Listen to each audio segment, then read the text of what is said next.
اعوذ باللہ من الشیطان الرجیم بسم اللہ الرحمن الرحیم الرجال قوامون علی النساء بما فضل اللہ بعضهم علی بعض وبما انفقوا من اموالهم۔ یہ سورہ نساء کا چھٹا رکوع ہے، آیت نمبر 34 ہے، جس میں اللہ تبارک و تعالی نے گھر کے نظام کو درست رکھنے کے لیے چند بنیادی ہدایات دی ہے۔ پہلی ہدایت تو یہ دی گئی کہ گھر میں حاکمیت اور ذمہ دار ہونے کا درجہ مرد کو حاصل ہے۔ اللہ تعالیٰ نے مرد کو عورت پر فضیلت عطا کی ہے، مثلا عقل، قوت ارادی، عزم، جسمانی طاقت، جرت، ان میں سے ہر صفت میں مرد عورت پر فائق ہوتا ہے، جس کی وجہ سے نبوت، حکومت، امامت، جہاد، اذان، خطبہ، حدود اور قصاص میں، شہادت اور نکاح اور طلاق اور رجعت میں، ولایت اور یوں ہی تعدد ازواج اور ثبوت نسب وغیرہ مرد ہی کے ساتھ خاص ہے۔ وبما انفقوا میں مرد کی دوسری فضیلت ذکر کی گئی ہے، وہ یہ کہ عورت کا مہر،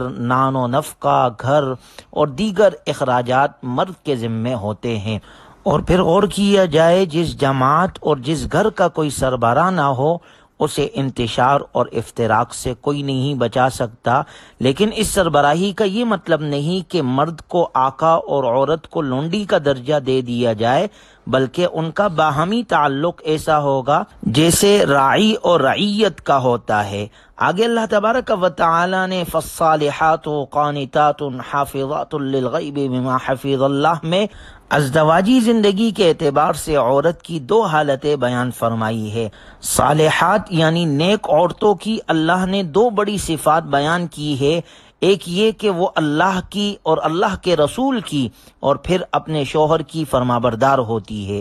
دوسری یہ کہ وہ شوہر کے عدم موجودگی میں بھی ان چیزوں کی حفاظت کرتی ہے جن کی حفاظت کرنے کا اللہ تعالیٰ نے حکم دیا ہے، یعنی اپنے عزت اور آبرو اور شوہر کے مال اور اولاد کی دل و جان سے حفاظت کرتی ہے۔ آگے اللہ تبارک و تعالیٰ نے ان نافرمان عورتوں کا ذکر کیا ہے کہ جو بغاوت پر اتر آئے اور حقوق زوجیت ادا نہ کرے تو ان کے چار علاج ہے۔ پہلے نمبر پر یہ ہے کہ اسے اچھی طرح سمجھایا جائے اور سرکشی کے برے نتائج سے خبردار کیا جائے، جدائی اور طلاق کے نقصانات سے اسے مطلع کیا جائے۔ اگر وعظ و نصیحت اس پر اثر نہ کرے تو دوسری تدبیر یہ ہے کہ اس کا بستر الگ کر دیا جائے اور اس سے کنارہ کشی اختیار کر لی جائے۔ اگر ترک تعلق سے بھی وہ راہ راست پر نہ آئے اور ضد پر رہے تو اسے ہلکی پھلکی پٹائی بھی لگائی جا سکتی ہے۔ پٹائی کا لفظ ہی ایسا ہے کہ بعض پڑھے لکھے لوگ اسے سن کر ہی چڑھنے لگتے ہیں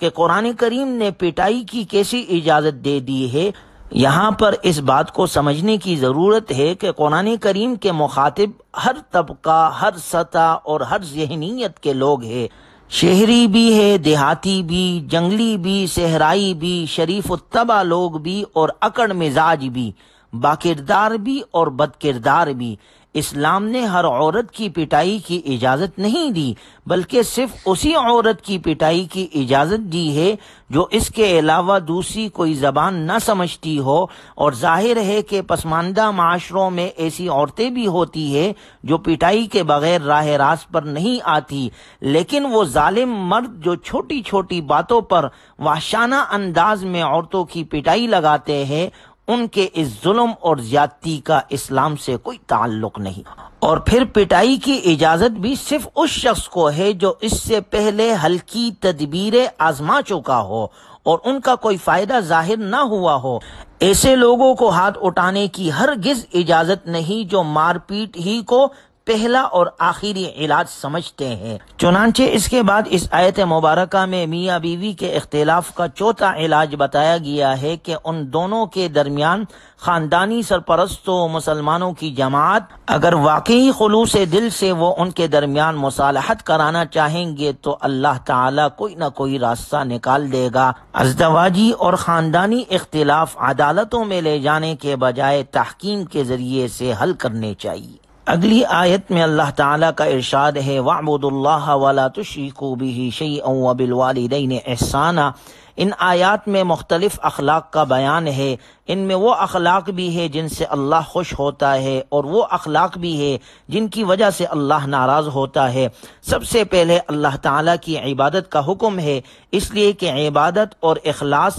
سارے دین اور اعمال و اخلاق کی بنیاد ہے، اس کے بغیر کوئی عمل قبول نہیں ہوتا۔ دوسرا حکم فرمایا وَلَا تُشْرِكُوا بِهِ شَيْئًا، اللہ کے ساتھ کسی کو شریک نہ کرو۔ تیسرا حکم فرمایا وَبِالْوَالِدَيْنِ احسانا، والدین کے ساتھ نیکی اور احسان کا معاملہ کرو۔ چوتھے نمبر پر فرمایا قرابت داروں کے ساتھ صلہ رحمی کرو، جو کہ خاندانی نظام کو مضبوط بنانے کا مؤثر ذریعہ ہے۔ پانچویں نمبر پر فرمایا یتیموں کے ساتھ احسان کرو، والد کا سایہ اٹھ جانے کے بعد یتیم بچہ توجہ اور سرپرستی کا زیادہ محتاج ہوتا ہے۔ چھٹے نمبر پر مساکین کے ساتھ احسان، وہ محتاج اور نادر لوگ جو معاشی اعتبار سے کمزور ہے۔ ساتویں نمبر پر قریب کے پڑوسیوں کے ساتھ احسان، وہ جو مکان کے اعتبار سے قریب ہو یا نسب اور دین کے اعتبار سے قریب ہو۔ آٹھویں نمبر پر دور کے پڑوسی کے ساتھ احسان، جس کا مکان دور ہے یا جس کے ساتھ کوئی رشتہ نہیں۔ اسلام کی تعلیم یہ ہے کہ پڑوسی اگر غیر مسلم بھی ہو تو بھی اس کے ساتھ احسان کرنا چاہیے۔ 90 نمبر پر پاس بیٹھنے والوں کے ساتھ احسان، جو کہ مسجد میں، درسگاہ میں، مجلس میں، فیکٹری یا دفتر میں یا سفر میں کچھ وقت کے لیے پاس بیٹھے، اس کے ساتھ بھی اچھا برتاؤ کرو، اس کے حقوق بھی ادا کرو۔ 10ویں نمبر پر مسافر کے ساتھ احسان کرو، جو زیادہ راہ ختم ہو جانے یا کوئی دوسری مشکل پیش آ جانے کی وجہ سے تعاون کا مستحق ہے۔ 11ویں نمبر پر جو تمہاری ملک میں ہے اور تمہارے ماتحت ہے، وہ بھی تمہارے حسن سلوک کے مستحق ہے۔ پہلے دور میں غلام ہوتے تھے، اب تو وہ سلسلہ ختم ہو گیا، اب ہماری ماتحتی میں چوکیدار ہے، ڈرائیور ہے، سیل مین ہے، یا جو لوگ ہمارے ساتھ دفتر میں کام کرتے ہیں ان کے ساتھ بھی اچھا برتاؤ کرنے کا حکم دیا گیا ہے۔ ان اللہ لا يحب من كان مختالا فخورا، اللہ تعالیٰ ایسے لوگوں کو پسند نہیں کرتا جو متکبر اور شیخی باز ہے۔ الذين يبخلون ويأمرون الناس بالبخل، جو خود بھی بخل کرتے ہیں اور دوسروں کو بھی بخل کی تعلیم دیتے ہیں، اور اللہ تعالیٰ نے انہیں جو اپنا فضل عطا کیا ہے اسے چھپاتے ہیں۔ جس شخص کے اندر فخر اور غرور کا مرض ہوتا ہے وہ اخلاق حسنہ اور حقوق العباد کی ادائیگی سے بھی محروم رہتا ہے، بلکہ یہ بری صفت اسے اللہ کی عبادت اور ایمان سے بھی محروم کر سکتی ہے۔ ہر قسم کا بخل حرام ہے، خواہ مال میں ہو یا علم میں ہو۔ جسے اللہ تعالیٰ نے علم یا مال کی نعمت عطا کی ہو تو اس نعمت کا اثر اس پر ظاہر ہونا چاہیے، اور اس علم اور مال کے ذریعے سے یہ اوروں کو بھی نفع پہنچانے والا ہو۔ ان اللہ لا یظلم مثقال ذرہ وان تک حسنۃ یضاعفها ویؤت من لدنہ اجرا عظیما، یہ سورہ نساء کی آیت نمبر 40 ہے، جس میں اللہ کا ارشاد ہے بے شک اللہ تعالیٰ کسی پر ذرہ برابر ظلم نہیں کرتا، اور اگر ایک نیکی ہوگی تو وہ اسے دگنا کر دے گا اور اپنے پاس سے اجر عظیم دے گا۔ اس آیت مبارکہ میں نیکی کی ترغیب ہے کہ اللہ تعالیٰ کسی کا کوئی بھی عمل ضائع نہیں کرے گا اور نہ ہی کسی بے گناہ کو سزا دے گا، بلکہ نیکی کا اجر کئی گنا بڑھا کر دے گا، اور صرف اجر بڑھانے پر اکتفا نہیں کرے گا بلکہ اعمال کا تقابل کیے بغیر اجر عظیم عطا کرے گا۔ یہ آیت مبارکہ ان آیات میں سے ہے جنہیں دنیا و ما فیہا سے بہتر قرار دیا گیا ہے۔ 7ویں رکوع میں اللہ تبارک و تعالی کا ارشاد ہے یا ایھا الذین آمنوا لا تقربوا الصلاۃ وانتم سکارى، اے ایمان والو نشے کی حالت میں تم نماز کے قریب نہ جاؤ یہاں تک کہ تم جو کچھ زبان سے کہتے ہو اسے سمجھنے لگو۔ نشے کی حالت میں نماز پڑھنے کی ممانعت کی اصل وجہ یہ ہے کہ ایسے شخص کو یہ علم نہیں ہوتا کہ میں زبان سے کیا کہہ رہا ہوں۔ چونکہ شراب کی حرمت کا حکم تدریجاً آیا، ابتداً یہ حکم آیا اور پھر بعد میں سورہ مائدہ میں یہ حکم